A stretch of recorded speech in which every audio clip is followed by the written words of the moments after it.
Sindh high court Sukkur bench में साल 2012 में भर्ती थियल पुलिस एहलकारनि खे पघारूं न मिलण ख़िलाफ़ दाख़िल पिटीशन ते ॿुधणी थी आहे।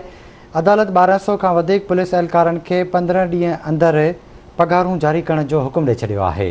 अपडेट कंदा हलूं। अहम ख़बर आहे त Sindh high court Sukkur bench में साल 2012 में भर्ती थियल पुलिस एहलकारनि खे पघारूं न मिलण ख़िलाफ़ दाख़िल पिटीशन ते ॿुधणी थी आहे।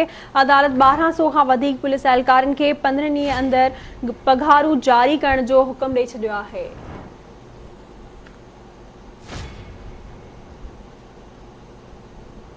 ब्रेकिंग न्यूज़ से अवांखे आगाह कंदा हलूं त Sindh high court Sukkur bench में साल 2012 में भर्ती थियल पुलिस एहलकारनि खे पघारूं न मिलण ख़िलाफ़ दाख़िल पिटीशन ते ॿुधणी थी आहे। तफ़सील मालूम हूंदासीं सखर मां शाहिद टना खां। जी शाहिद, कहिड़ा अपडेट्स आहिनि?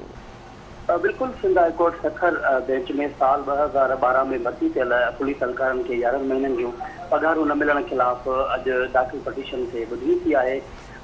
जस्टिस आफ़ताब दुरण ऐं फ़हीम अहमद सिद्दीक़ी ते मुश्तमिल ॿ रुकनी बेंच जेको आहे ॿुधणी कई आहे। सखर रेंज जे सखर, खीरपुर, घोटकी ऐं नौशहरो पहिरो जे SSP जा नुमाइंदा पेश थी लिखत में सभिनी एहलकारनि खे पघारूं जारी करण जो जवाब हासिल करायो आहे। जॾहिं त अदालत 200 खां वधीक पुलिस एहलकारनि खे 15 ॾींहंनि अंदरि पघारूं जारी करण जो पिणु हुकुम ॾेई करे रिपोर्ट पेश करण जो हुकुम ॾिनो आहे। इन मौक़े ते SSP घोटकी, सखर ऐं खीरपुर खे ॾिनल शोकास फाइल कंदे ॿुधणी अदालत मुलतवी करे छॾी आहे।